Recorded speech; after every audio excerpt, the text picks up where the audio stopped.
आज से करीब 6 महीने पहले यानी 5 दिसंबर 2023 को ये दोपहर 1:21 की ही बात थी जब श्री राष्ट्रीय राजपूत करणी सेना के अध्यक्ष सुखदेव सिंह गोगामेडी जी को लॉरेंस बिश्नोई के 2 गुंडों ने घर में घुसकर मार डाला। सुखदेव सिंह गोगामेडी राष्ट्रीय राजपूत करणी सेना के अध्यक्ष सुखदेव गोगामेडी की हत्या। देखो, ये है राजस्थान की राजधानी पिंक सिटी जयपुर और ये है जयपुर का जाना माना इलाका श्यामनगर। ये घटना 5 दिसंबर 2023 को यही श्यामनगर एरिया में घटित हुई थी। यहाँ जो आप ये सफेद रंग का 2 मंजिला मकान देख रहे हो, ये घर भारतीय सामाजिक कार्यकर्ता और श्री राष्ट्रीय राजपूत करणी सेना के अध्यक्ष सुखदेव सिंह गोगामेडी का है। ध्यान से देखो, ये है घर का ग्राउंड फ्लोर, ये फर्स्ट फ्लोर और इसके ऊपर है टेरेस। घर के बाहर और अंदर सेफ्टी के लिए सीसीटीवी कैमरास भी लगे हुए हैं। ये घर का मेन गेट है, इसके सामने ये पार्किंग स्पेस है, थोड़ा सा राइट साइड में ये गार्डन है और लेफ्ट साइड में 3 सीढ़ियां चढ़कर यहाँ पर ये लिविंग रूम में एंट्री होती है। जब सुखदेव सिंह गोगामेडी को गोली मारी गई तो वो उस समय यहाँ इस लिविंग रूम में ही बैठे हुए थे। लिविंग रूम से होते हुए मेन घर में एंट्री लेने के लिए यहाँ एक हॉल है, लेकिन नोट करने वाली बात यह है कि लिविंग रूम और हॉल के बीच में यहाँ पर एक बायोमेट्रिक बेस्ड सिक्योर डोर है। बायोमेट्रिक सिस्टम लगा रखा था। ये गेट है, देखिए कि यहाँ गेट पे ये बायोमेट्रिक सिस्टम है, यानी कि इस पे सेंसर लगा हुआ है, सेंसर से ही खुल पाता। ये डोर या तो कीज से खुल सकता था या फिर ऑथराइज्ड पर्सनल के फिंगरप्रिंट से ही खुल सकता था। फिंगर से खुलता था, जिसका भी फिंगर लगा हुआ था, नहीं तो उस चाबी से खुलता था। फिंगर ऐसे थे हर किसी का फिंगर या किस किस का फिंगर था जिससे खुलता था ये? नहीं, वो तो उन लोगों का लगवाया हुआ ही था, जैसे गनमैन का, इनका ही गनमैन का था इनका। लिविंग रूम से सट के यहाँ पर ये गोगामेडी जी का राष्ट्रीय कार्यालय यानी कि उनका ऑफिस था। डबल रूम था। अब देखिए कि यहाँ के बाद में ये उनका ऑफिस था जहाँ मिलते थे ये राष्ट्रीय करणी सेना। इस ऑफिस में ही वो अक्सर अपनी मीटिंग्स और इंटरव्यूज वगैरह किया करते थे। ये देखिए कि ये मेन रूम था उनका, मीटिंग रूम, जहाँ से वो मिलते थे। तो ज्यादातर लोगों से वो इसी रूम में मिला करते थे और इस दौरान हमेशा उनके साथ उनकी सिक्योरिटी के लिए 2 गार्ड्स और 2 गनमैन मौजूद रहते थे। हॉल के साइड में यहाँ आपको ये सीढ़ियां ऊपर फर्स्ट फ्लोर पर जाती हुई दिख रही होंगी। इसी ऊपर वाले फ्लोर पर सपना सोनी, जो कहानी में गोगामेडी जी की तीसरी पत्नी बताई जाती हैं, वो रहती थी। सुखदेव सिंह जी के कहने पर वो वहीं से घर में लगे सीसीटीवी कैमरास की फुटेजेस पर नजर रखती थी। वो हमेशा इस बात का ध्यान रखती थी कि कौन, कब और किसके साथ सुखदेव सिंह गोगामेडी जी से मिलने आता है। आज दिन है 5 दिसंबर 2023 मंगलवार का। घर के फर्स्ट फ्लोर के एक रूम में गोगामेडी हमेशा की तरह ही नहा धोकर तैयार होकर अपनी कथित पत्नी सपना सोनी के साथ खाना खाते हुए बात कर रहे हैं। दोपहर के करीब 1 बजे गोगामेडी जी के घर के बाहर एक बड़ी सी एसयूवी गाड़ी आकर रुकती है। इस स्कॉर्पियो में से 3 बंदे उतरते हैं और घर की तरफ आने लगते हैं। वो लोग गार्ड को बताते हैं कि उनको गोगामेडी जी से मिलना है। गार्ड उनसे पूछताछ करके ऊपर फर्स्ट फ्लोर पर गोगामेडी जी के पास जाता है और उनको किसी नवीन सिंह शेखावत से मिलने की इन्फॉर्मेशन देता है। अब क्योंकि नवीन शेखावत को गोगामेडी जी पहले से ही जानते थे तो उन्होंने गार्ड को बताया, उनको अंदर आने दो, उनको बिठाओ, मैं अभी थोड़ी देर में आ रहा हूँ। गार्ड वापस उनके पास जाता है और उन लोगों को अंदर आने को कहता है। अब ये जो नवीन शेखावत आपको दिख रहा है, ये जयपुर के शाहपुरा का रहने वाला था। एक कपड़ा व्यापारी भी था और करीब 10 दिन पहले ही वो गोगामेडी से मिलने उनके घर आया था। अंदर आने की परमिशन मिलते ही सिक्योरिटी भी बिना किसी पूछताछ व तलाशी के उनको अंदर आने देती है। फिर ये तीनों के तीनों इस घर के लिविंग रूम में आकर बैठ जाते हैं। अब आपके दिमाग में पक्का ये सवाल आ रहा होगा कि नवीन शेखावत के अलावा ये 2 बंदे और हैं कौन? इसमें से एक का नाम है रोहित राठौड़ और दूसरे का नाम है नितिन फौजी। नवीन शेखावत ने यहाँ एंट्री लेने के लिए एक बहाना बनाया था और बहाना ये था कि वो गोगामेडी जी को अपने कजन की शादी का कार्ड देना चाहता है। गोगामेडी अब नीचे जाते हैं और सपना अपने काम में बिजी हो जाती है। यहाँ नोटिस करने वाली बात यह है कि आज गोगामेडी जी इन तीनों से अपने ऑफिस में नहीं बल्कि इन तीनों से अपने लिविंग रूम में मिलने वाले हैं। ऑफिस में ना मिलने की वजह ये कि उनको लगा कि कुछ ही देर की तो बात है और वैसे भी उनको कहीं बाहर जाना था, इसलिए वो जल्दी में थे। अब 1:10 पर गोगामेडी जस्ट उनके सामने वाले सोफा पर बैठ जाते हैं। उस वक्त उनका गार्ड अजीत सिंह भी वहां उनके पास ही मौजूद था। आए हुए मेहमानों को चाय नाश्ता भी कराया जाता है। लगभग 10 मिनट तक उनके बीच बातचीत होती रही। बातचीत के दौरान नवीन शेखावत गोगामेडी की फोन पर किसी से बात करवाता है। बात खत्म होते ही गोगामेडी जी नवीन का फोन उसे वापस कर देते हैं और जैसे ही गोगामेडी अपनी फोन की तरफ देखते हैं, उसी वक्त 1:21 पर नितिन फौजी खड़ा हो जाता है और अनएक्सपेक्टेडली गोगामेडी को एक गोली मार देता है। गोली सीधा उनके सीने में जाके लगती है। दूसरी गोली वो साथ आए नवीन शेखावत को मारता है। वहां मौजूद गोगामेडी का गार्ड को समझ पाता इससे पहले तीसरी गोली वो गार्ड अजीत सिंह को ही मार देता है। बिना टाइम वेस्ट किए दूसरा बंदा रोहित राठौड़ भी अपनी गन निकालता है और फायरिंग शुरू कर देता है। दोनों नॉन स्टॉप ताबड़तोड़ फायरिंग करते हैं और देखते ही देखते 20 सेकंड्स में ये दोनों शूटर्स मिलके 17 राउंड्स फायर कर देते हैं। पूरा कमरा गोलियों की आवाज से गूंज पड़ता है। यहाँ इस बात को नोटिस करना कि इस पूरे हत्याकांड की प्लानिंग में नवीन शेखावत को मारने का तो कोई प्लान था ही नहीं, फिर भी उसको गोली मार दी। आगे बताऊंगा क्यों। खैर, नवीन शेखावत को भी कई गोलियां लगती हैं। वो बचने के लिए भागा भागा बाहर जाता है, लेकिन वो सीढ़ियों के नीचे गिर जाता है और उसकी ऑन द स्पॉट डेथ हो जाती है। इतनी फायरिंग करने के बाद वो दोनों भागने के लिए लिविंग रूम से बाहर आने लगते हैं। आगे बढ़ने से पहले ये बात आपको एकदम क्लियर होनी चाहिए कि अंदर उन्होंने 3 लोगों को गोलियां मारी थी, गोगा मेडी जी, नवीन शेखावत और गोगा मेडी जी का गार्ड अजीत सिंह। इसके अलावा 2 गनमैन और मौजूद थे। एक तो यहाँ इस विंडो के पास था जिसने गोलियों की आवाज सुनते ही गोली चलाने की कोशिश की थी, लेकिन शायद उसकी गन में कोई प्रॉब्लम थी तो वो नहीं चली। दूसरा गनमैन नरेंद्र सिंह इधर था जिसने लिविंग रूम से बाहर निकलते हुए दोनों गुंडों पर गोली चलाई भी। अब वो गुंडे मेन गेट के पास आए तो नरेंद्र सिंह पार्किंग स्पेस में यहाँ थोड़ा आगे चला गया था और जाते जाते इन गुंडों ने नरेंद्र सिंह के पैरों में भी गोली मार दी थी। इसके बाद ये दोनों गुंडे नितिन फौजी और रोहित राठौड़ अपनी स्कॉर्पियो यहीं छोड़कर पैदल ही इस कॉलोनी से भाग जाते हैं। जस्ट अभी आपने देखा कि 3D एनिमेशन की मदद से किसी भी कॉन्सेप्ट को समझना कितना आसान हो जाता है।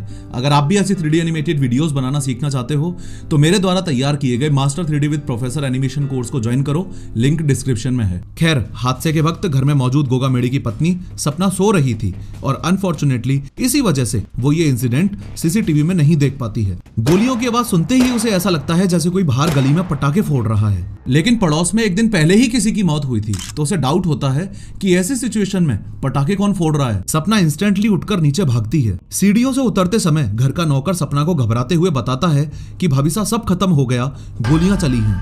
वो इमीडिएटली लिविंग रूम की तरफ भागती है।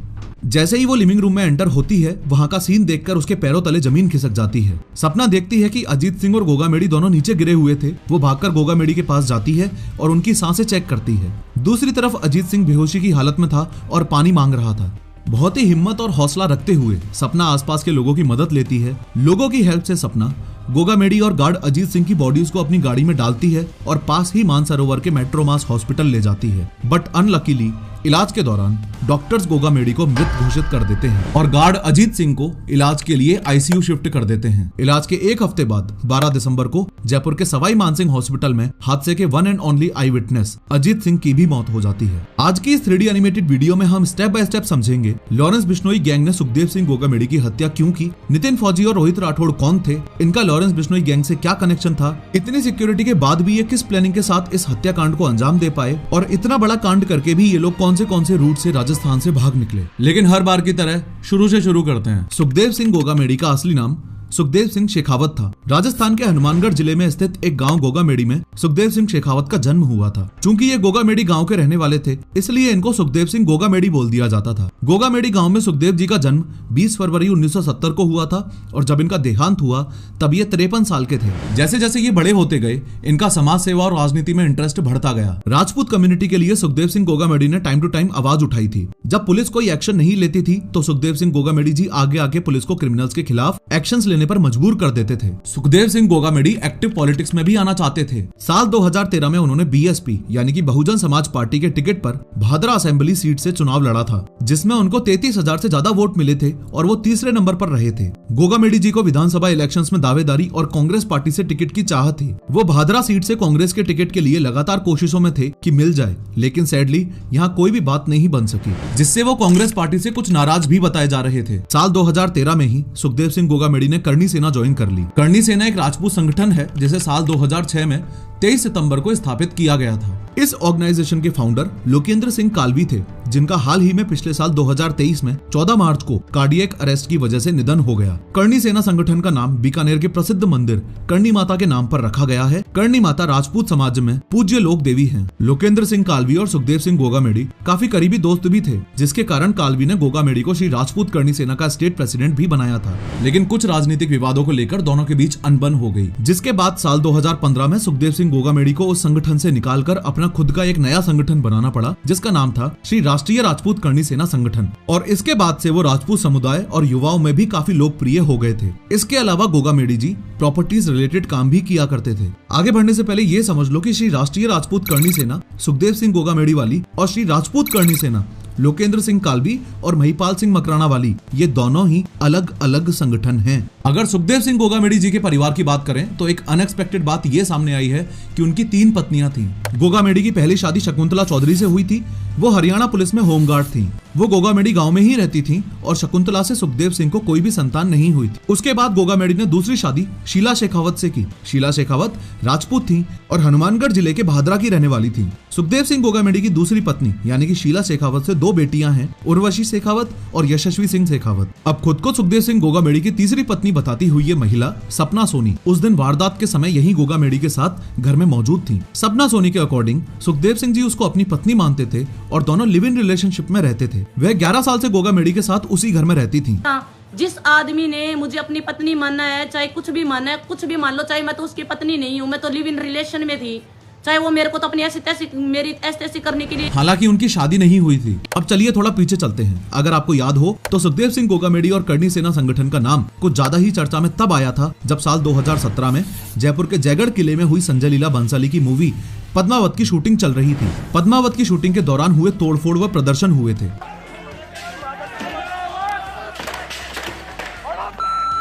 करणी सेना के सदस्य ने फिल्म के सेट पर डायरेक्टर संजय लीला बंसाली को प्रदर्शन के दौरान ही थप्पड़ भी मार दिया था।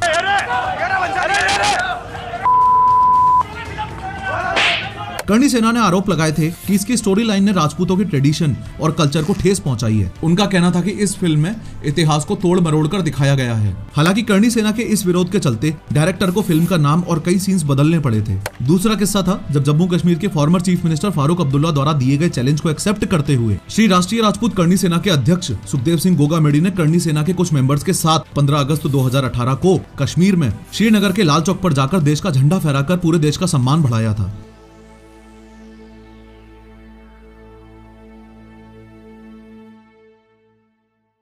और तीसरा किस्सा था 24 जून 2017 जब पुलिस एनकाउंटर में आनंद पाल सिंह की मौत हो गई थी। तब सुखदेव सिंह गोगामेडी उसकी लाश के साथ 15 दिन तक धरने पर बैठे रहे। उस समय ये मुद्दा काफी चर्चा में रहा था। आनंद पाल सिंह के एनकाउंटर को फेक बताते हुए सीबीआई जांच की मांग की गई थी। गोगामेडी के इस प्रदर्शन ने पूरे राजस्थान में और बाहर भी उनको हेडलाइंस में ला दिया था। यहाँ तक आपको ये तो समझ आ ही गया होगा कि गोगामेडी जिस पोजीशन पर थे वहाँ वो काफी कंट्रोवर्सी से घिरे हुए थे। लेकिन अभी तक आपको ये समझ नहीं आया कि लॉरेंस बिश्नोई ने गोगामेडी की हत्या करवाई ही क्यों। देखो, ये जो सिद्धू मूसेवाला हत्याकांड की प्रॉपर 3D एनिमेटेड वीडियो मैंने इसी professor of how YouTube channel पर पब्लिश की थी। इसी वीडियो में मैंने लॉरेंस बिश्नोई के खास बंदे रोहित गोदारा का भी सिद्धू मूसेवाला को मारने में रोल बताया था। ये रोहित गोदारा यूनाइटेड किंगडम से ऑपरेट करता है और लॉरेंस बिश्नोई का काइंड ऑफ राइट हैंड माना जाता है। ये रोहित गोदारा वही है जिसने कुछ दिन पहले सलमान खान के गैलेक्सी अपार्टमेंट पर भी गोलियां चलवाई थी। सलमान खान को लॉरेंस बिश्नोई क्यों मारना चाहता है वो मैंने इस वीडियो में डिटेल में बताया है, जरूर देखना। एनीवेज, तो ये रोहित गोदारा या यूं कह लो कि लॉरेंस बिश्नोई गैंग का गोगामेडी के साथ 36 का आंकड़ा था। असल में हुआ कुछ ये था कि रोहित गोदारा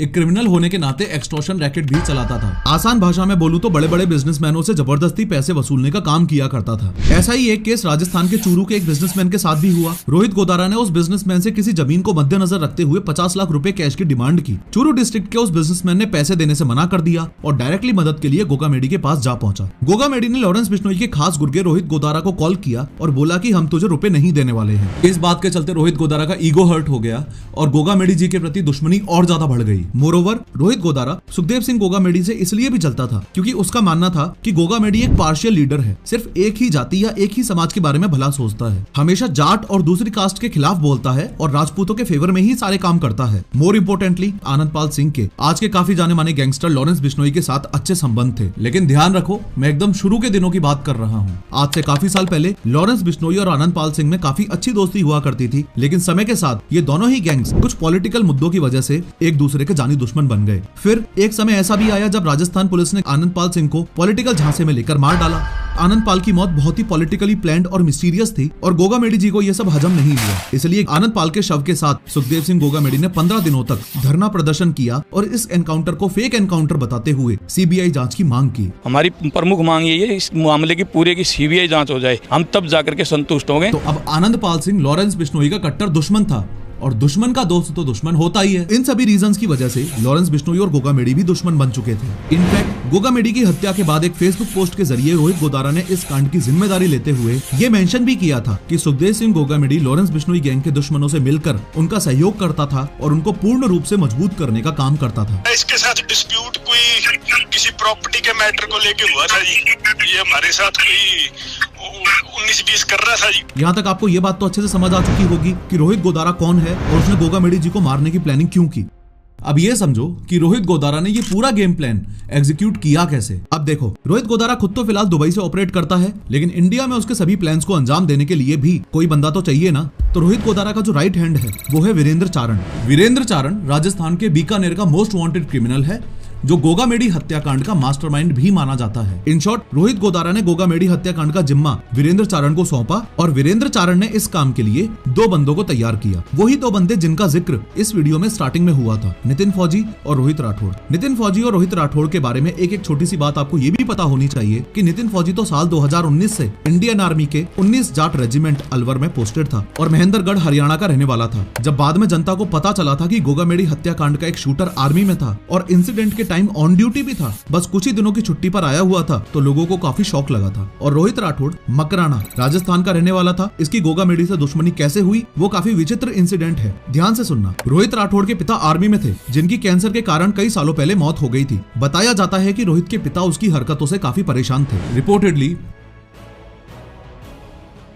और बच्ची के घर वालों की कानून के द्वारा उतनी मदद नहीं की जा रही थी। तब बच्ची के घर वालों ने गोगा मेडी से मदद ली और गोगा मेडी के इन्वॉल्वमेंट की वजह से ही रोहित राठौड़ को पॉक्सो केस में 3 साल की सजा भी हुई थी। ये जयपुर के वैशाली नगर थाने से जुड़ी हुई वारदात थी। इस वजह से रोहित राठौड़ और गोगा मेडी में पहले ही दुश्मनी बन चुकी थी। तो जब रोहित राठौड़ जेल में था, उस ड्यूरेशन में उसकी मुलाकात हुई लॉरेंस बिश्नोई गैंग वालों से। एनीवेज, वीरेंद्र चारण की प्लानिंग के मुताबिक दोनों में से एक शूटर नितिन फौजी ने 3 दिन के लिए एक SUV car Scorpio Malviya Nagar की एक कार एजेंसी से 5,000 रुपए पर डे के हिसाब से रेंट पर ली थी। अब यहाँ तक स्थिति ये है कि शूटर्स रेडी हैं, गाड़ी रेडी है, प्लान रेडी है, वेपन्स रेडी है, लेकिन दिक्कत ये थी कि गोगा मेडी जी के घर पर जो सिक्योरिटी थी उसको तोड़ते हुए गोगा मेडी जी तक कैसे पहुंचा जाए। तो इतनी सिक्योरिटी पार करके गोगा मेडी जी तक पहुंचने के लिए रोहित गोदारा और वीरेंद्र चारण ने एक प्लान बनाया। प्लान ये बनाया कि उन्होंने पैसे का लालच देकर गोगा मेडी जी के एक बहुत ही खास आदमी नवीन शेखावत को अपनी तरफ कर लिया और प्लान के मुताबिक उन्होंने नवीन शेखावत को बताया कि गाड़ी में यहाँ से इन गुंडों के साथ आना है और शादी के कार्ड का बहाना लगा के गोगा मेडी तक इन शूटर्स को कैसे भी पहुंचाना है। आगे इस वीडियो की स्टार्टिंग में तो आपने सारा कुछ देख ही लिया कि किस तरीके से स्कॉर्पियो रुकी,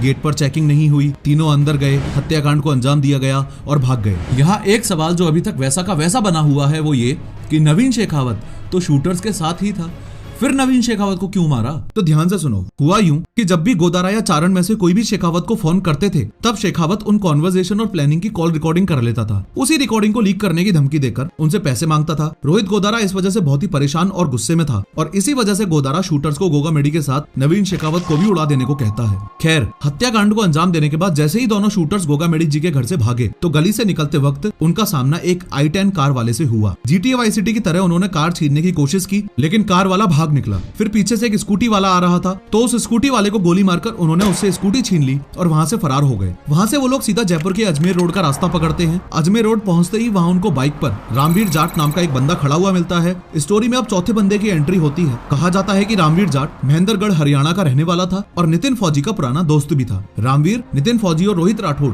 दोनों को अपनी बाइक पर बिठाकर बगड़ू टोल प्लाजा तक ले जाता है। पहुंचते ही दोनों शूटर्स बाइक से उतरते हैं। रामवीर आगे जाकर नागपुर डिपो वाली राजस्थान रोडवेज बस को रोकता है। नितिन और रोहित बस में चढ़ जाते हैं, बस रवाना हो जाती है और रामवीर जाट भी वापस जयपुर लौट जाता है। कितनी विचित्र बात है ना कि कोई कैसे इतनी इजीली इतने बड़े पद पर मौजूद व्यक्ति को जान से मार के फरार हो जाता है और पुलिस को भनक तक नहीं होती। फाइनली अब शूटर्स जयपुर से कुछ 150 किलोमीटर सफर करके डीडवाना पहुंच जाते हैं। पहुंचते ही वो अपने एक दोस्त को फोन करते हैं और उसको टैक्सी बुक करने को कहते हैं। कुछ ही देर में टैक्सी ड्राइवर भी अपनी टैक्सी लेकर वहां पहुंच जाता है। वो साथ में अपने 2 दोस्तों को भी लाता है। शूटर्स ड्राइवर को पेट्रोल डलवाने के लिए 1500 रुपए देते हैं। ड्राइवर अपनी गाड़ी में पेट्रोल डलवाता है और वो लोग डीडवाना से निकल जाते हैं। जब पुलिस ने ड्राइवर से पूछताछ की, तब वो बताता है कि सफर के दौरान और ड्राइवर से कभी चूरू, कभी सालासर और कभी हिसार छोड़ने की बात करते हैं। तो रास्ते में वो बोल रहे हैं कि हमें कभी चूरू छोड़ दो, सालासर छोड़ दो, हिसार छोड़ दो। मैं बोला भैया आपको एक बार बता दो जाना कहाँ है। बोला हिसार छोड़ दो। तो मैं बोला हिसार के ज़्यादा पैसे लगते हैं। तो बोला 10, 15, 20 हज़ार लग जाए, हमें कोई दिक्कत नहीं है, आप छोड़ दो। तो मैं बोला भैया हमारे घर वाले अलाउ नहीं करते 10 बजे के बाद में। तो उनको फिर वो बोले ठीक है सुजानगढ़ की तरफ चलो, वहाँ से कोई साधन देखते हैं। अब चूंकि काफी रात हो गई थी तो टैक्सी ड्राइवर सुजानगढ़ तक ही जाने की बात करता है और आगे जाने के लिए साफ इनकार कर देता है। वो लोग अब सुजानगढ़ पहुंच जाते हैं। उनको दूर से सुजानगढ़ बस स्टैंड पे एक बस खड़ी दिखती है। जैसे ही वो लोग पास जाते हैं तो देखते हैं कि बस तो दिल्ली नोखा की है। शूटर्स टैक्सी से उतरते हैं और बाहर खड़े कंडक्टर को बोलते हैं कि हमें हिसार जाना है। कंडक्टर बोलता है कि ये बस हिसार नहीं दिल्ली जा रही है, लेकिन रास्ते में दारूहेड़ा आएगा, तुम लोग वहाँ उतर जाना। ये सुनते ही दोनों शूटर्स बस में बैठ जाते हैं और कुछ ही देर में बस वहाँ से रवाना हो जाती है। जैसे ही ये खबर शहर में सर्कुलेट हुई वैसे ही मेट्रो मास हॉस्पिटल के सामने सैकड़ों लोगों ने हड़कंप मचा दिया। राजपूत समाज के लोग हॉस्पिटल के बाहर धरने पर बैठ गए। ये लगातार लोग हैं वो मेट्रो मास हॉस्पिटल के बाहर इकट्ठा हुए। समाज दिन दहाड़े हुए इस हत्याकांड के बाद सिर्फ पिंक सिटी में ही नहीं बल्कि आसपास के कई शहर जैसे जोधपुर, उदयपुर, सवाई माधोपुर, बूंदी, अजमेर, चित्तौड़गढ़ एक्स्ट्रा में भी बवाल मच गया। इस मामले में जयपुर में कई जगह रैली, प्रोटेस्ट और धरना प्रदर्शन भी हुए। राजपूत समाज और करणी सेना संगठन ने सड़कों को ब्लॉक कर दिया था। ट्रांसपोर्टेशन पर रोक लगा दी गई थी और टायर्स जलाकर विरोध प्रदर्शन किया गया था। गोगामेडी जी के खास और परिवार के लोगों ने अपनी डिमांड्स की लिस्ट प्रिपेयर की, जिसमें उनका कहना था जल्दी सारे आरोपियों और गैंगस्टर्स को अरेस्ट कर लिया जाए, उन पुलिस प्रशासन के खिलाफ एक्शन लिया जाए जिन्होंने गोगामेडी की सिक्योरिटी की मांग की रिक्वेस्ट को निगलेक्ट कर दिया था, इन्वेस्टिगेशन को एनआईए को सौंपा जाए और केस को फास्ट ट्रैक कोर्ट के थ्रू पास किया जाए, हत्यारों के घर और प्रॉपर्टी पर बुलडोजर्स चलवाए जाएं, गोगामेडी के फैमिली मेंबर्स के लिए फाइनेंशियल सपोर्ट में 11 करोड़ रुपए और कड़ी सिक्योरिटी एक्स्ट्रा दी जाए। जब पूरा राजस्थान बंद का ऐलान हुआ और पुलिस पर प्रेशर आने लगा, राजस्थान डीजीपी उमेश मिश्रा अपनी एक एसआईटी यानी स्पेशल इन्वेस्टिगेशन टीम बनाते हैं जिसे लीड कर रहे थे ADGP crime Dinesh MN. Rajasthan police ने जब शूटर्स को ट्रैक करने के लिए उनके फोन ट्रैक किए तब पता चलता है कि वो राजस्थान से होते हुए हरियाणा और फिर दिल्ली की तरफ जा रहे हैं। इस पर तुरंत राजस्थान पुलिस दिल्ली और हरियाणा पुलिस से संपर्क करती है। अब जयपुर के एडीजीपी दिनेश एमएन को इन्फॉर्मेशन मिलती है कि हत्यारों ने दिल्ली जाने के लिए बस ली है। एडीजीपी तुरंत दिल्ली पुलिस को शूटर्स के दिल्ली आने की इन्फॉर्मेशन देती है। बस दारूहेड़ा बस स्टैंड पर पहुंचती है। वो लोग बस से उतरते हैं। अब चूंकि उनको हिसार जाना था इसलिए दोनों अब रेवाड़ी रेलवे स्टेशन के लिए एक ऑटो रिक्शा लेते हैं। ऑटो उनको स्टेशन के बाहर छोड़ देता है। वो लोग अब स्टेशन के अंदर की तरफ जाते हैं। प्लेटफॉर्म पर पहुंचते ही दोनों अब ट्रेन के बारे में पता करते हैं और हिसार जाने वाली किसी एक ट्रेन में बैठ जाते हैं। हिसार पहुंचते ही दोनों अपने एक दोस्त उधम सिंह को फोन करते हैं। उधम सिंह के साथ अब वो लोग टैक्सी से मनाली जाते हैं। नेक्स्ट डे तीनों पंजाब के चंडीगढ़ में आते हैं। चंडीगढ़ में स्टे करने के लिए वो लोग फेक आधार कार्ड्स की मदद से अपने नकली नाम देवेंद्र, जयवीर और सुखबीर के नाम से रूम बुक करते हैं। वो तीनों सेक्टर 24 के होटल कमल पैलेस का रूम नंबर 105 बुक करते हैं। पुलिस दोनों शूटर्स की गिरफ्तारी पर 5-5 लाख रुपए इनाम देने की घोषणा करती है। इस हाई प्रोफाइल मर्डर केस में सुखदेव सिंह गोगामेडी की दूसरी पत्नी शीला शेखावत और पूरी करणी सेना ने पुलिस को 72 घंटों के अंदर शूटर्स को अरेस्ट करने की भी मांग करी थी। राजस्थान एसआईटी के कुछ टीम मेंबर्स और दिल्ली पुलिस की स्पेशल सेल के डीसीपी अमित, एसीपी उमेश और इंस्पेक्टर राकेश, दोनों टीम्स इस जॉइंट ऑपरेशन में गहरी जांच कर ही रही थी कि 9 दिसंबर को एनडीआर की टीम को शूटर्स की लोकेशन ट्रेस हो जाती है। वो लोग तुरंत वहां पहुंचते हैं और रात होने तक का इंतजार करते हैं। उनका प्लान था कि किसी को भी इन्वेस्टिगेशन के बारे में पता ना चले और उनका हत्यारों को दबोचने का काम इजी हो जाए। फाइनली अब स्पेशल सेल टीम तीनों बदमाशों को चंडीगढ़ के सेक्टर 22 एरिया के एक शराब के ठेके से पकड़ लेती है जहां वो छुप के दारू पी रहे थे। टीम उनको कड़ी सिक्योरिटी के साथ दिल्ली के क्राइम ब्रांच ऑफिस ले जाती है और इंटेरोगेशन करती है और बाद में फर्दर इन्वेस्टिगेशन के लिए उनको जयपुर भेज देती है। इनको हम गिरफ्तार करके उसको राजस्थान पुलिस के हवाले जयपुर के लिए रवाना कर दिया। अब सबसे इंटरेस्टिंग बात यहाँ ये है कि दिल्ली स्पेशल सेल को कैसे पता चला कि वो तीनों उसी होटल में रुके हुए हैं। तो चलो Delhi special CP crime Ravindra Singh Yadav से ही सुन लेते हैं। वो हम उधम सिंह को ट्रेस करने लगे, उसके भी फोन ऑफ मिले, उसके फिर इंस्टा और ये सब पे काम करते हुए हिमाचल की तरफ चल पड़े। हिमाचल में एडवांस टीमें गई, चंडीगढ़ में रात में इनको डिटेन किया। और दूसरी तरफ इधर जयपुर में शूटर्स को भागने में मदद करने वाले आरोपी रामवीर जाट को भी पुलिस अरेस्ट कर लेती है। तीनों आरोपियों को अब जयपुर के सोडाला पुलिस स्टेशन लेकर आया जाता है। तो यहाँ से जो लीड मिली उसके बेसिस पर शूटर्स और उसके साथी को अरेस्ट किया गया और उनसे पूछताछ की जाती है। ये कहानी थी 5 दिसंबर 2023 की।